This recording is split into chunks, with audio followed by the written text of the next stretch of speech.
Hello friends, स्वागत है आप सभी का आपके अपने यूट्यूब चैनल इंटेलिजेंट ज्ञान पर। तो आज हम देखने वाले हैं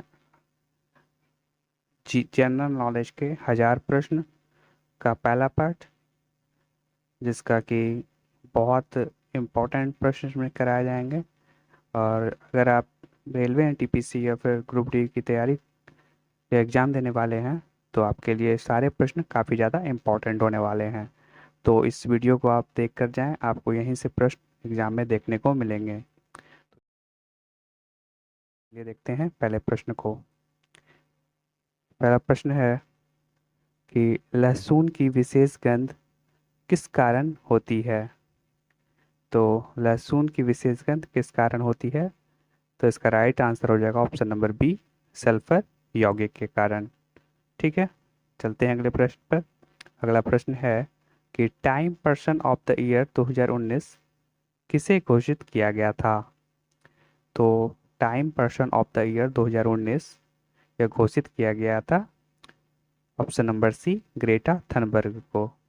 तो Time person of the year 2019 जो है वह ग्रेटा थनबर्ग को घोषित किया गया था। चलिए चलते हैं अगले प्रश्न पर। अगला प्रश्न है कि 100% ऑर्गेनिक दर्जा पाने वाला भारत का पहला केंद्र शासित प्रदेश कौन सा है। तो 100% ऑर्गेनिक दर्जा पाने वाला भारत का पहला केंद्र शासित प्रदेश है लक्षद्वीप। इसका राइट आंसर हो जाएगा ऑप्शन नंबर बी। चलिए देखते हैं अगले प्रश्न को। अगला प्रश्न है कि वर्ष 2019 में केंद्र सरकार ने किस नाम से एक नए मंत्रालय की स्थापना की। तो वर्ष 2019 में केंद्र सरकार ने जल शक्ति मंत्रालय के नए नाम से स्थापना की। और जल शक्ति मंत्रालय किसको बनाया गया, तो गजेंद्र सिंह शेखावत को।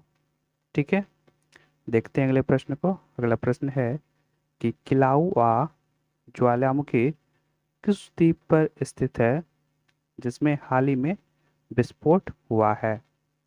तो किलाउआ ज्वालामुखी जो है वह हवाई द्वीप पर स्थित है। ठीक है, देखते हैं अगले प्रश्न को। अगला प्रश्न है कि राजीव गांधी खेल रत्न पुरस्कार की राशि बढ़ाकर कितनी कर दी गई है। आपके option A 15 lakh, B 25 lakh, C 20 lakh या फिर डी 30 लाख। तो राजीव गांधी खेल रत्न पुरस्कार की राशि बढ़ाकर कर दी गई है 25 लाख रुपए। ठीक है, देखते हैं अगले प्रश्न को। अगला प्रश्न है कि युद्धाभ्यास सैन्य अभ्यास किस देशों के बीच होता है। तो युद्धाभ्यास जो होता है यह भारत और अमेरिका के बीच होता है। ठीक है, देखते हैं अगले प्रश्न को। अगला प्रश्न है यदि किसी गतिमान पिंड का वेग दोगुना हो जाए तो इसकी गतिज ऊर्जा कितनी हो जाएगी। तो यदि किसी गतिमान पिंड का वेग दोगुना हो जाए तो इसकी गतिज ऊर्जा जो है वह 4 गुनी हो जाएगी। ठीक है, इसका राइट आंसर हो जाएगा ऑप्शन नंबर सी। देखते हैं अगले प्रश्न को। अगला प्रश्न है कि तिरंगे को राष्ट्र ध्वज के रूप में कब स्वीकार किया गया। तो तिरंगे को राष्ट्र ध्वज के रूप में लाहौर कांग्रेस अधिवेशन में स्वीकार किया गया था। ठीक है, देखते हैं अगले प्रश्न को। अगला प्रश्न है कि 323 ईस्वी पूर्व में सिकंदर महान की मृत्यु हुई थी। तो 323 ईस्वी पूर्व में सिकंदर महान की मृत्यु कहाँ हुई थी, तो बेबीलोन में। ठीक है, इसका राइट आंसर हो जाएगा ऑप्शन नंबर बी, बेबीलोन। ठीक है, देखते हैं अगले प्रश्न को। अगला प्रश्न है कि पृथ्वी के वायुमंडल का सर्वाधिक घनत्व कहाँ पर होता है। तो पृथ्वी के वायुमंडल का सर्वाधिक घनत्व जो होता है वह क्षोमंडल पर होता है। ठीक है, देखते हैं अगले प्रश्न को। अगला प्रश्न है कि लोकसभा की बैठक के लिए कम से कम कितने सदस्यों का कोरम होना चाहिए। तो लोकसभा की बैठक के लिए कम से कम सदन की कुल संख्या का 1/10 भाग होना चाहिए। इसका राइट आंसर हो जाएगा ऑप्शन नंबर सी। देखते हैं अगले प्रश्न को। नेक्स्ट प्रश्न है कि लोकसभा में किसी विधेयक को धन विधेयक के रूप में कौन प्रमाणित करता है। तो लोकसभा में किसी विधेयक को धन विधेयक के रूप में जो है वह लोकसभा का अध्यक्ष प्रमाणित करता है। ठीक है, देखते हैं अगले प्रश्न को। अगला प्रश्न है कि भारत में एक राष्ट्रीय दल के रूप में मान्यता प्राप्त करने के लिए किसी दल को कम से कम कितने मत प्राप्त करने चाहिए? तो इसका राइट आंसर हो जाएगा ऑप्शन नंबर ए, 6% वैध मत, या 4 या अधिक राज्यों में। ठीक है, देखते हैं अगले प्रश्न को। अगला प्रश्न है कि क्षोभ मंडल का विस्तार सर्वाधिक कहाँ है?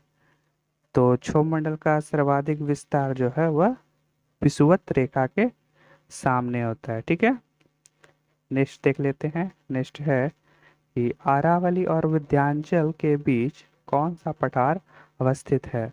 तो अरावली और विंध्याचल के बीच जो है वह मालवा का पठार अवस्थित है। फ्रेंड्स, ये सारे प्रश्न जो है वो काफ़ी ज़्यादा इम्पोर्टेंट हैं, और अगर आप ग्रुप डी या एनटीपीसी के एग्ज़ाम देने वाले हैं तो ये सारे प्रश्न आपके लिए बहुत ज़्यादा इम्पोर्टेंट होने वाले हैं, और ये सारे प्रश्न आपको इन्हीं सब वीडियो से देखने को मिलेंगे। तो आप पूरा वीडियो को अंत तक देखें और आपको एग्जाम में ये सारे प्रश्न देखने को मिलेंगे।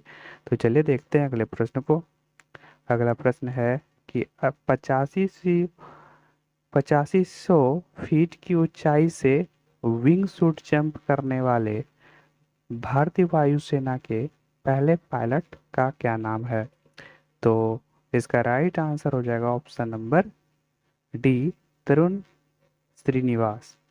तो तरुण श्रीनिवास जो है ये 8500 फीट की ऊंचाई से विंग सूट जंप करके भारतीय वायुसेना के पहले पायलट हैं। ठीक है, तरुण श्रीनिवास इसका राइट आंसर होगा। नेक्स्ट देख लेते हैं। नेक्स्ट है कि किस राज्य में भारतीय पुरातत्व सर्वेक्षण को लगभग 3600 वर्ष पहले की ग्रामीण बस्ती का पता चला? तो इसका राइट आंसर हो जाएगा ऑप्शन नंबर बी, उड़ीसा। देखते हैं अगले प्रश्न को। अगला प्रश्न है कि सोशल मीडिया फेसबुक द्वारा जारी क्रिप्टो करेंसी का नाम क्या है? तो सोशल मीडिया फेसबुक द्वारा जारी क्रिप्टो करेंसी का नाम जो है वह है Libra. Option number B right answer हो जाएगा।